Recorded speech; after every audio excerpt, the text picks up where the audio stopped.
ओम नमो भगवते वासुदेवाय नमः। आप सभी का मेरे YouTube चैनल पर हार्दिक स्वागत है। आज की वीडियो में सुनिए बृहस्पतिवार व्रत कथा। कथा प्रारंभ करने से पहले आप सभी से अनुरोध है, कमेंट बॉक्स में बृहस्पति देवता की जय जरूर लिखिएगा। पौराणिक कथा के अनुसार भारतवर्ष में एक प्रतापी और दानी राजा राज्य करता था। वो रोज गरीबों को और ब्राह्मणों को यथासंभव मदद करता था और ये बात उसकी रानी को बिल्कुल अच्छी नहीं लगती थी। वो ना तो गरीबों को दान देती, ना ही भगवान का पूजन करती और राजा को भी दान देने से मना किया करती थी। एक दिन राजा शिकार खेलने वन को गए हुए थे, तो रानी महल में अकेली थी। उसी समय बृहस्पति देव साधु वेश में राजा के महल में भिक्षा लेने के लिए गए। भिक्षा मांगी। रानी ने भिक्षा देने से इनकार कर दिया और कहा, हे साधु महाराज, मैं तो इस दान पुण्य से तंग आ गई हूँ। मेरा पति सारा धन लुटाते रहते हैं। मेरी इच्छा है कि हमारा धन नष्ट हो जाए, फिर न रहेगा बांस और न बजेगी बांसुरी। ये बात सुनकर साधु ने कहा, देवी, तुम तो बड़ी विचित्र हो। धन संतान तो सभी चाहते हैं, पुत्र और लक्ष्मी तो पापी के घर भी होनी चाहिए। अगर तुम्हारे पास धन अधिक है तो भूखों को भोजन दो, प्यासों के लिए प्याऊ बनवाओ, मुसाफिरों के लिए धर्मशालाएं खुलवा दो। जो निर्धन अपनी कुंवारी कन्याओं का विवाह नहीं करा सकते, उनका विवाह करा दो। ऐसे और भी कई नेक काम हैं जिनको करने से तुम्हारा यश लोक परलोक में फैलेगा। परंतु रानी पर उपदेश का कोई प्रभाव नहीं पड़ा। वो बोली, महाराज, आप मुझे कुछ मत समझाइए। मैं ऐसा धन नहीं चाहती जो हर जगह बांटती फिरूं। साधु ने उत्तर दिया, अगर तुम्हारी ऐसी इच्छा है तो तथास्तु। तुम ऐसा करना कि बृहस्पतिवार को घर लीपकर पीली मिट्टी से अपना सिर धोकर स्नान करना, भट्टी चढ़ाकर कपड़े धोना। ऐसा करने से तुम्हारा सारा धन नष्ट हो जाएगा। ऐसा कहकर वो साधु महाराज वहां से अंतर्ध्यान हो गए। साधु के अनुसार कई बातों को पूरा करते हुए रानी को केवल 3 बृहस्पतिवार ही बीते थे कि उसकी समस्त धन संपत्ति नष्ट हो गई और भोजन के लिए राजा का परिवार तरसने लगा। तब एक दिन राजा ने अपनी रानी से कहा, हे रानी, तुम यहीं रहो, मैं दूसरे देश को जाता हूँ, क्योंकि यहाँ पर सभी लोग मुझे जानते हैं, इसलिए मैं कोई भी छोटा काम नहीं कर सकता। ऐसा कहकर राजा परदेश चला गया। वहां वो जंगल से लकड़ी काट कर लाता और शहर में बेचता। इस तरह वो अपना जीवन व्यतीत करने लगा। इधर राजा के परदेश जाते ही रानी और दासी बहुत दुखी रहने लगी। एक बार जब रानी और दासी को 7 दिन तक बिना भोजन के रहना पड़ा, तो रानी ने अपनी दासी से कहा, हे दासी, पास के ही नगर में मेरी बहन रहती है। वो बहुत धनवान है। तो उसके पास जा और कुछ लेकर आ, ताकि थोड़ी बहुत गुजर बसर हो जाए। दासी रानी की बहन के पास चली गई। उस दिन गुरुवार था और रानी की बहन उस समय बृहस्पति देवता की कथा सुन रही थी। दासी ने रानी की बहन को अपनी रानी का संदेश दिया, लेकिन रानी की बड़ी बहन ने कोई उत्तर नहीं दिया। जब दासी को रानी की बहन से कोई उत्तर नहीं मिला तो वो बहुत दुखी हुई। उसे क्रोध भी आया। दासी ने वापस आकर रानी को सारी बात बता दी। बात सुनकर रानी ने अपनी भागी को बहुत कोसा। उधर कथा सुनने के बाद रानी की बहन ने सोचा कि मेरी बहन की दासी आई थी, परंतु मैं उससे नहीं बोली, इससे वो बहुत दुखी हुई होगी। कथा सुनकर और पूजन समाप्त कर वो अपनी बहन के घर आई और कहने लगी, हे बहन, मैं तो बृहस्पतिवार का व्रत कर रही थी। तुम्हारी दासी मेरे घर आई थी, किंतु जब तक कथा होती है तब तक ना तो उठते हैं और ना ही बोलते हैं, इसलिए मैं नहीं बोली। कहो, दासी क्यों गई थी?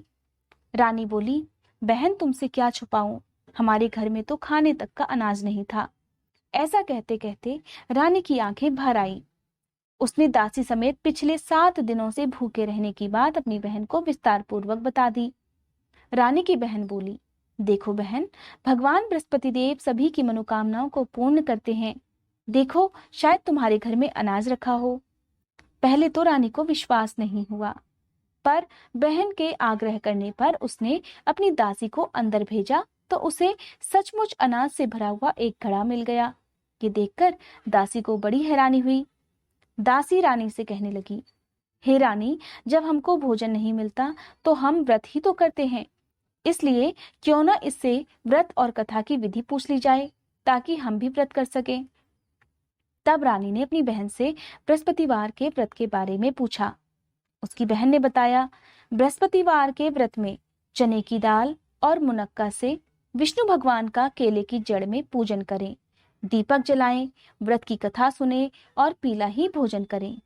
इससे बृहस्पति देवता प्रसन्न होते हैं।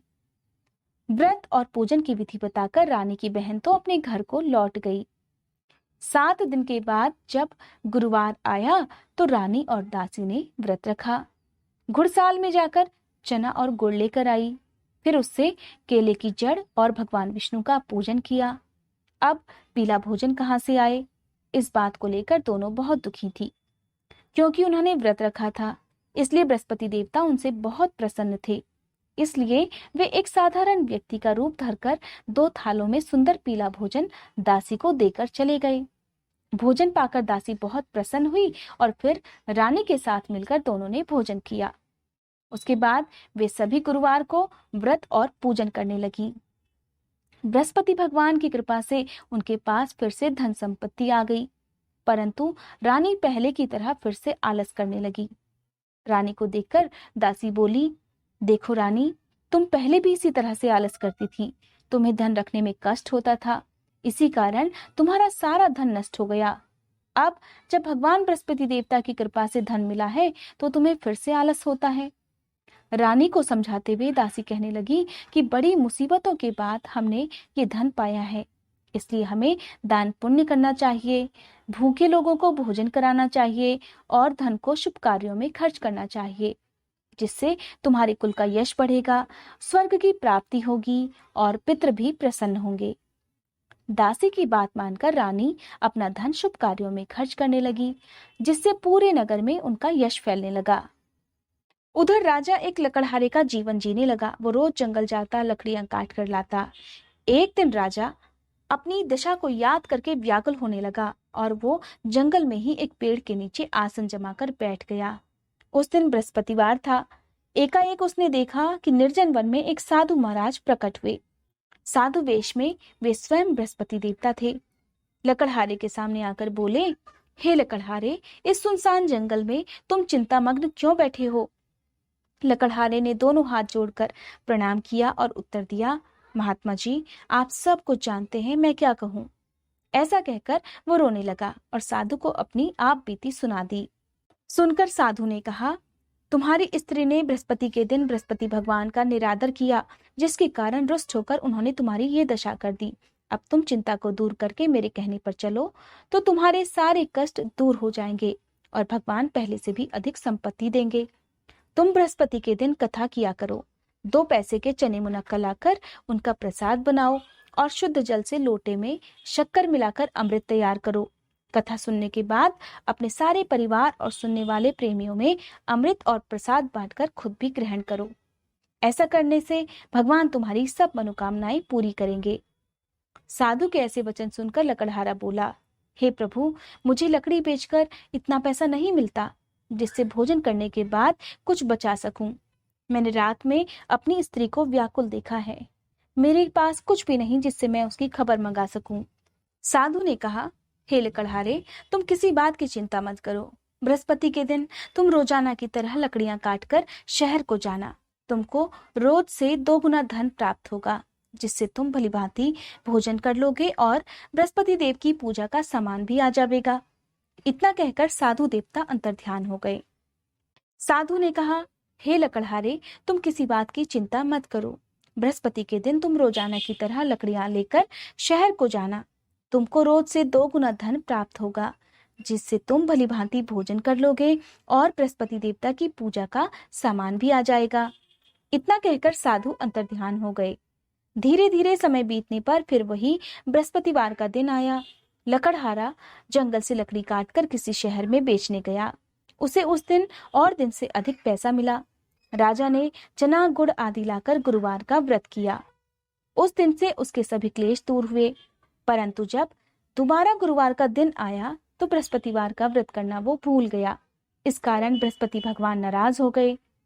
उस दिन उस नगर के राजा ने विशाल यज्ञ का आयोजन करवाया और शहर में ये घोषणा भी करा दी कि कोई भी मनुष्य अपने घर में भोजन न बनावे, न आग जलावे समस्त जनता मेरे यहाँ भोजन करने आवे। इस आज्ञा को जो नहीं मानेगा उसे फांसी की सजा दी जाएगी। इस तरह की घोषणा संपूर्ण नगर में करवा दी गई।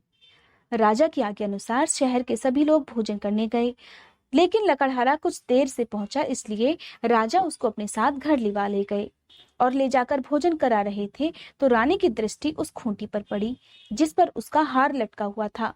वो वहां पर दिखाई नहीं दिया। रानी ने निश्चय किया कि मेरा हार इस मनुष्य ने चुरा लिया है। उसी समय सिपाहियों को बुलाकर उसको कारागार में डलवा दिया।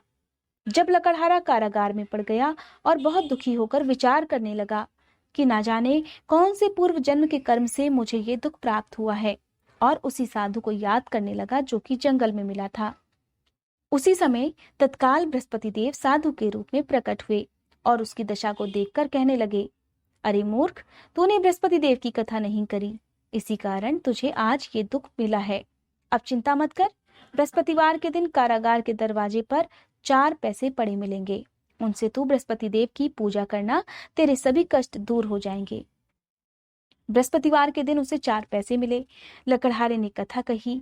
उसी रात को बृहस्पति देव ने उस नगर के राजा को स्वप्न में कहा, राजा, तुमने जिस आदमी को कारागार में बंद कर दिया है वो निर्दोष है, वो राजा है, उसे छोड़ देना। रानी का हार उसी खूंटी पर लटका है। अगर तू ऐसा नहीं करेगा तो मैं तेरे राज्य को नष्ट कर दूंगा। इस तरह रात के स्वप्न को देखकर राजा प्रातःकाल उठा और खूंटी पर हार देखकर लकड़हारे को बुलाकर क्षमा मांगी। साथ ही लकड़हारे को सुंदर योग्य वस्त्र आभूषण देकर विदा कर दिया। बृहस्पति देव की आज्ञा अनुसार लकड़हारा अपने नगर को चल दिया। राजा जब अपने नगर के निकट पहुंचा तो उसे बड़ा आश्चर्य हुआ। नगर में पहले से अधिक बाग, तालाब, कुएं और बहुत सी धर्मशाला, मंदिर आदि बन गई हैं। राजा ने पूछा, ये किसका बाग और धर्मशाला है? तब नगर के सब लोग कहने लगे, ये सब रानी और बांदी के हैं। तो राजा को आश्चर्य हुआ और गुस्सा भी आया। जब रानी ने ये खबर सुनी कि राजा आ रहे हैं तो उन्होंने अपनी बांदी से कहा, हे दासी, देख, राजा हमको कितनी बुरी हालत में छोड़कर गए थे। हमारी ऐसी हालत देखकर वो लौट ना जाए, इसलिए तू दरवाजे पर खड़ी हो जा। आज्ञा अनुसार दासी दरवाजे पर खड़ी हो गई। राजा आए तो उन्हें अपने साथ लिवा लाई। तब राजा ने क्रोध करके अपनी रानी से पूछा, ये धन तुम्हें कैसे मिला? तब उन्होंने कहा, हमें ये सब धन बृहस्पति देव के इस व्रत के प्रभाव से मिला है।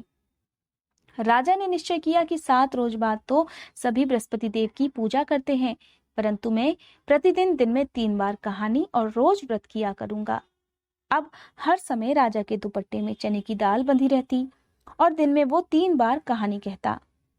एक रोज राजा ने विचार किया कि चलो अपनी बहन के यहाँ हो आवे। इस तरह निश्चय कर राजा घोड़े पर सवार होकर अपनी बहन के यहाँ को चलने लगा।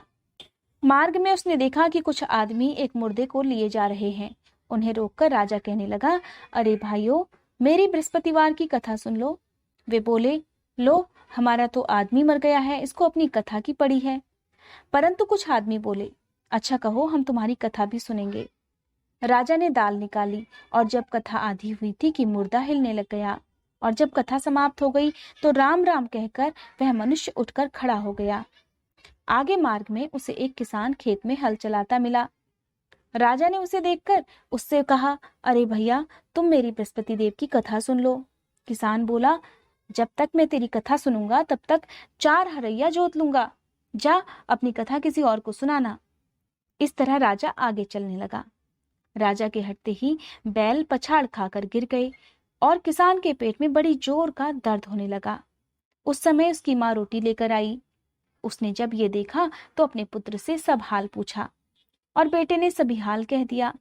तो बुढ़िया दौड़ी दौड़ी उस घुड़सवार के पास गई और उससे बोली कि मैं तेरी कथा सुनूंगी, तू अपनी कथा मेरे खेत पर चलकर ही कहना। राजा ने बुढ़िया के खेत पर जाकर कथा कही, जिसके सुनते ही वो बैल उठ खड़े हुए और किसान के पेट का दर्द भी बंद हो गया। अब राजा अपनी बहन के घर पहुंचा। बहन ने भाई की खूब मेहमानी की। दूसरी रोज प्रातःकाल जब राजा जगा तो वो देखने लगा कि सब लोग भोजन कर रहे हैं। तब राजा ने अपनी बहन से कहा, ऐसा कोई मनुष्य है जिसने भोजन ना किया हो? मेरी बृहस्पतिवार की कथा सुन ले।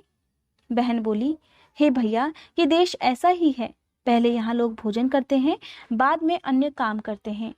अगर कोई पड़ोस में हो तो देख आऊं। ऐसा कहकर वो देखने चली गई।